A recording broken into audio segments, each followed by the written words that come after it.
En plein cœur de février, du côté de Port-Saint-Louis-du-Rhône, la Sansouire est baignée par les rayons d'un soleil d'hiver qui éclaire mais ne réchauffe pas.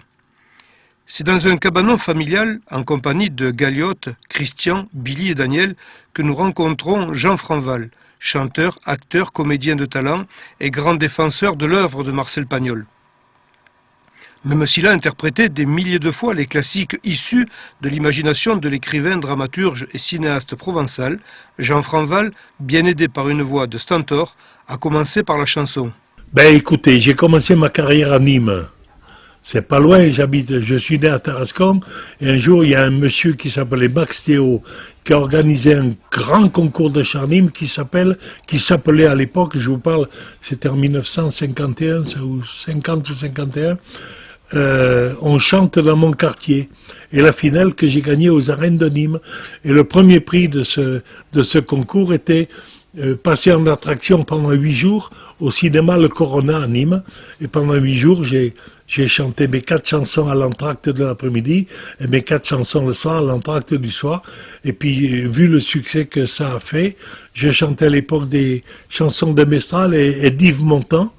Et d'Yves Montand, oui. Et puis, vu le succès que j'ai eu, j'ai dit, mais pourquoi pas en faire mon métier. Plus tard, un certain Joseph Bouglione lui ouvrit les portes de la gaieté lyrique et l'opérette avec André Dassary, Luis Mariano et le ténor Rudy Irigoyen.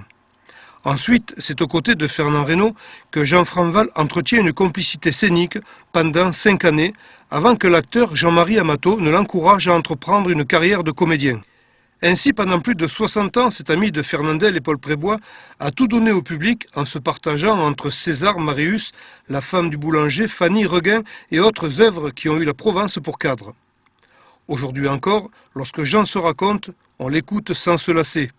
Jules le vieux cheval, Lou Bramaire, Simbeu de la manade des Bernacles, l'accent ou plus simplement l'acquisition de son premier costume. Eh bien, j'ai retrouvé à Paris, il tenait un bistrot, enfin il était responsable d'un café au quartier latin qui s'appelait La Brocherie. C'est un copain que j'ai fait des années, je l'ai toujours, puisqu'il y a un mois je l'ai revu à Saint-Laurent-des-Gouzes, il s'appelle Jean-Marc Allègre. Effectivement, j'avais besoin d'un costume de ville, et vu ma taille, 1m91, à l'époque je faisais 89 kilos, j'étais grand, jeune et beau, mais il fallait que je m'habille sur mesure et j'avais pas les moyens. Et je dis ça un jour à Jean-Marc, il me dit, mais tu vas voir, moi j'ai un copain tailleur, c'est mon ami, il te fera le costume à crédit et tu le payeras quand tu pourras. On s'est donné rendez-vous et on s'est retrouvé à monter 7 étages sans ascenseur dans un vieil immeuble du côté des Invalides.